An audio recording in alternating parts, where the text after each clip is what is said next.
Pada zaman dahulu, ada seorang gembala biri-biri. Setiap hari, dia akan menjaga biri-biri di tepi bukit.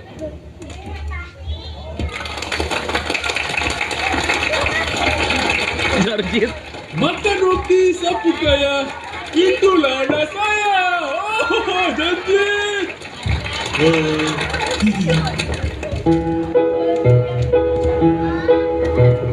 Saya gembala biri-biri, semua dijaga rapi-rapi. Sudah dibawa makan mari, boleh berehat senang hati.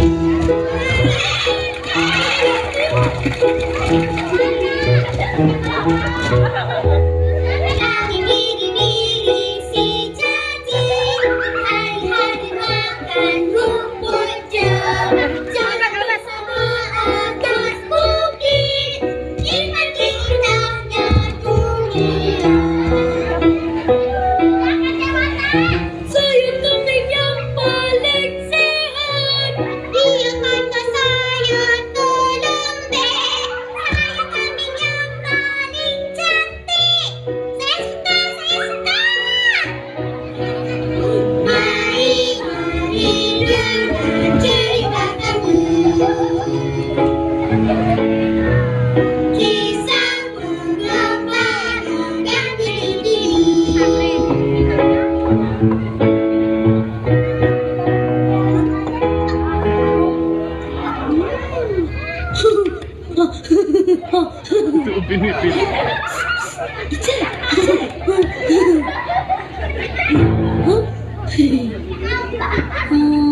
Pengembala menjaga biri-biri setiap hari.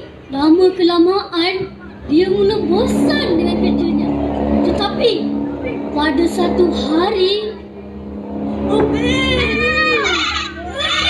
Situ. Marvelous. dia pun menjerit. Tolong. Ada serigala di sini. Tolong. Selamatkan biri-biri. Serigala? Mana? Mari kakak tolong. Mana serigala?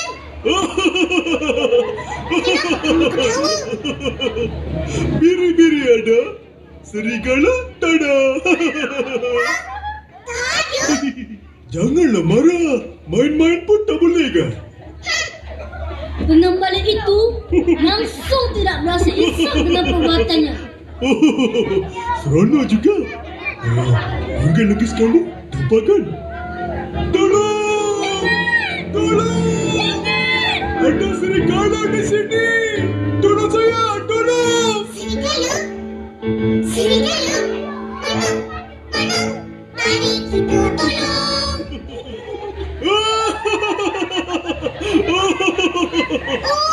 Kamu tipu lagi. Saya main-main saja.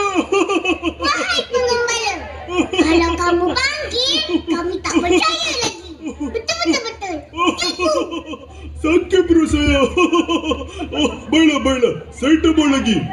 Penduduk pulang dengan perasaan marah. Tiba-tiba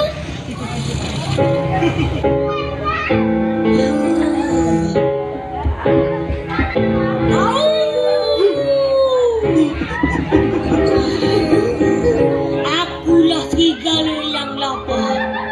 Aku mahu biri-biri.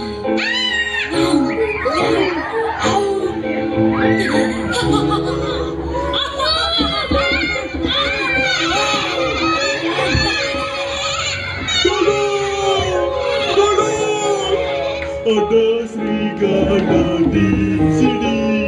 Tolong. Habis biri-biri. Serigala, kami tak percaya lagi. Dia selalu mainkan kami. Biarkanlah dia. Kita sambung kerja kita. Ya.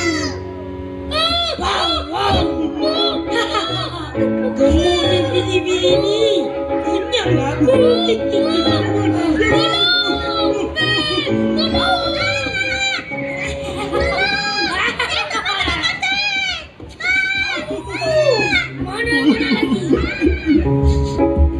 Kenapa dengan kamu, wahai penggembala? Biri-biri saya dah hilang, habis dimakan serigala. Kamu semualah dah datang, tinggal saya seorang saja. Inilah orang sudah kata, jangan biar semua berdaya. Nanti orang dah tak percaya, bila terkena badan ke. Maafkan saya menyesal. Kawan-kawan, jangan sesekali kita menipu. Kalau kita Siap-siap. bercakap benar sekalipun, orang dah tak percaya.